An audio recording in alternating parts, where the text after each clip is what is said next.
Did somebody say vampires? Hey friends, welcome back to the Cheese Boys channel. We got ourselves Lost Caverns of Ixalan. We've got the vampire deck. Gotta open that up. See if it's any better than dinosaurs. We know it's not, because dinosaurs rule. Only thing that would beat dinosaurs is goblins. But let's see what's inside.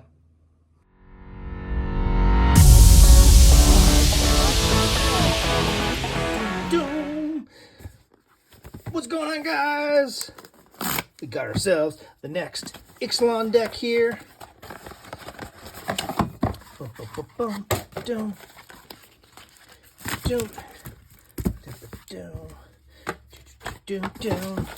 All the stuff and the things, and we'll put the little Ixalan pack in the box of goodies.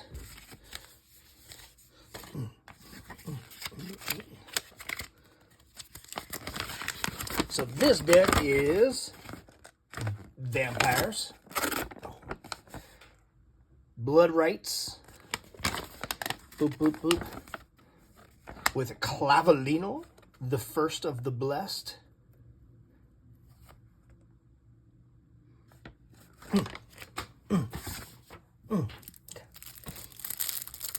You'd think I'd have like a trash can down here, but it just goes, the trash just goes to the floor, and then I have to pick it up later.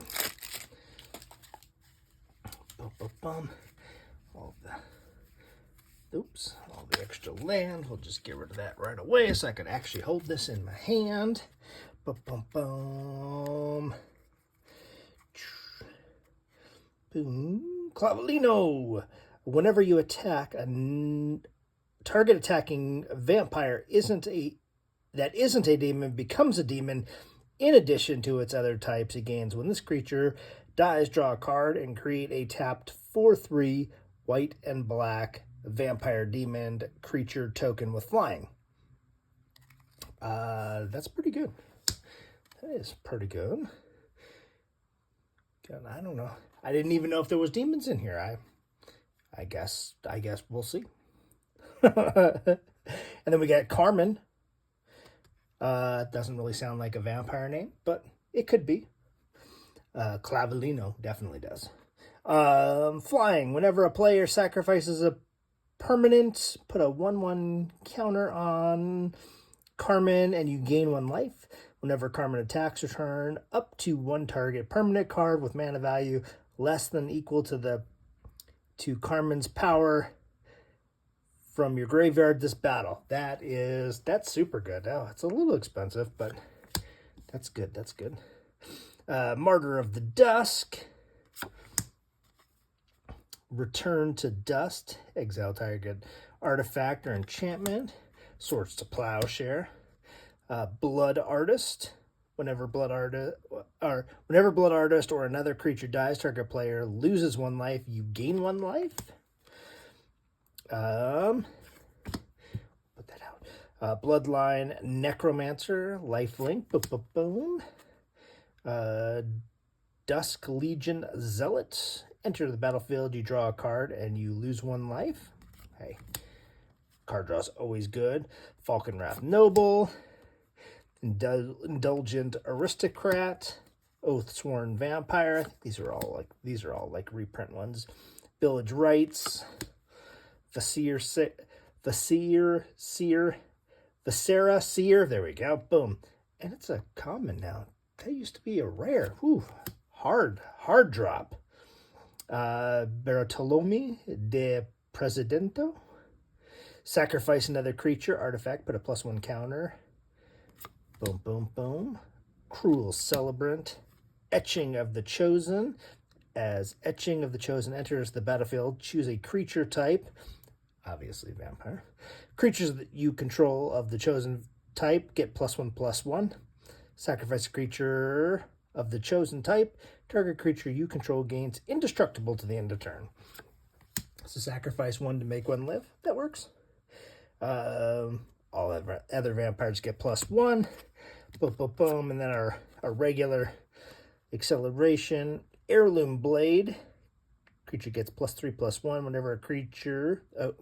whenever equipped creature dies. You may reveal cards from the top of your library until you reveal a creature that shares a creature type. Oh, that's perfect. Perfect for that. Boop Boop, Mind Stone, Signet, Soul Ring, Swiftfoot Boots, Talisman, Warfare's Bauble, Habajuka Bog, a little bit of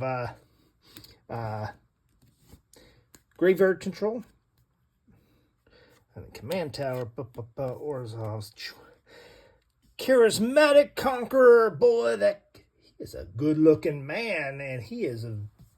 I think this is the most expensive card in the deck, but this is pretty good.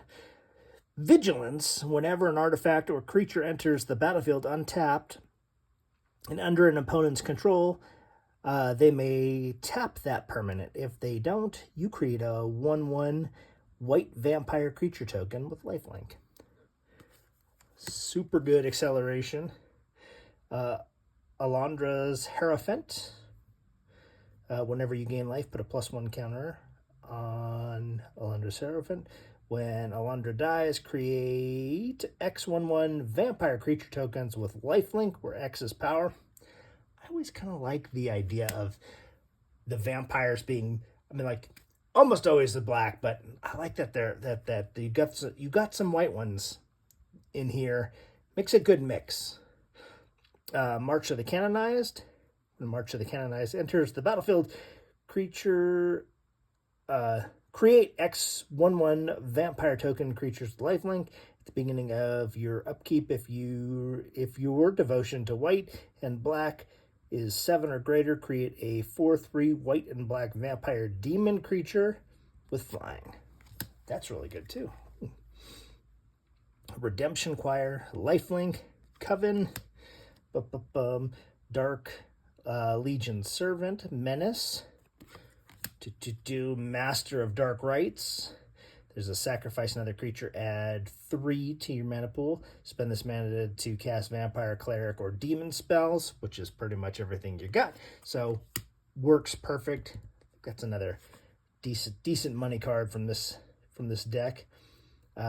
Promise of Akalazotes. Order of the Sacred Dust. Flying, lifelink, and haste. And Exalted. Boom. Austere Command. Kindred Boon. Pick a creature type. Put a divinity counter on target creature you control. Each creature you control with a divinity counter on it has indestructible. So there's one where he's like, you just slowly make everything on the board indestructible. Pretty nice. Pretty nice. Maverin. Radiant Destiny. Welcoming Vampire. Flying. Whenever one or more other creatures with power 2 or less enter the battlefield under your control, draw a card. This ability triggers only once each turn. Bloodghast. Can't block. Bloodghast has haste as long as your opponent has 10 or less life. And then Landfall. Whenever land enters the battlefield under your control, you may return Bloodghast from your graveyard to the battlefield. Returning, always good. Blood Tracker. Put +1 counter. When Blood Tracker leaves, draw a card for each. That's pretty good. Butcher of Malakar. Champion of the Dusk. Cordial Vampire. Very polite. Crossway Troublemaker. Damn! Look at that card. Destroy a target creature. A creature destroyed this way can't be regenerated with Overload. Boom. Drana. Oh, I like that they kept her. Exquisite Blood. Super fantastic card. Whenever an opponent loses life, you gain that much life. Right? And doesn't that go with this one? Whenever another creature dies, target player loses life and you gain 1 life. Wasn't there? Oh, maybe I'm mistaken. Wasn't there one where like if they lost life, you gained life, and then the card if you gain life, and they lost life, and it was like a nice little cycle, infinite little sloop. Yes. Glass Cast Heart. Boom, I guess. Whenever one or more vampires you control attack, create a blood token. Oh, jeez. Ramp up the mana. New blood, an additional cost to play the spell. Tap and untap vampire you control. Gain control of target creature. Boom. Nighthawk Scavenger. Olivia's Wrath. Pact of the Serpents. Patron of the Vein. Flying. When Patron of the Vein enters the battlefield, destroy target creature an opponent controls. Whenever a creature an opponent controls dies, exile it and put a +1/+1 counter on each vampire. That's super good, but it's super expensive. If that was a little bit cheaper, that would be freaking great. Sanctum Seer, boom. Timothar, Baron of Bats. Twilight Prophet. I remember this card used to be really good. I don't know if it's still got any kind of value.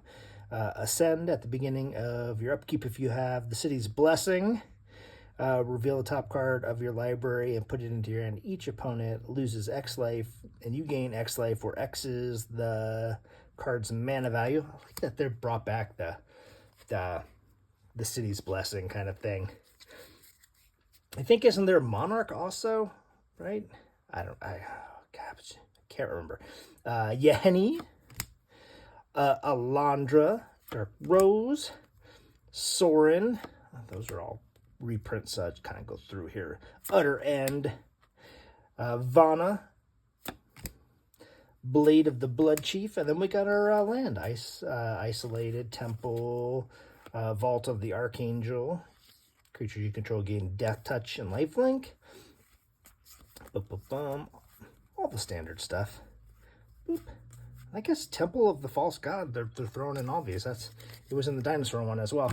But yeah, I think this deck looks really good. I was kind of actually watching some people online play. This one did really well. Dinosaurs did really well. Dinosaurs was a little slow at the beginning, but it ramped up pretty well. If you didn't take it out quick, the big old beefy dinosaurs, Merfolks did fantastic. Like starting to ramp, like they started off really strong. Ended up losing, but started off really strong. But hey, now you know what's in the vampire deck. There is a ton of vampires out there if you wanted to switch stuff in and out. Man, you could make 5 videos on different vampires to put in here. As always, I kind of just say, probably your one substitution would be get rid of the land that comes into play tapped, because it slows you down. If you just sped this up just a little bit, I think this deck would be really, really good. Thanks for watching, guys, and we'll see you next time.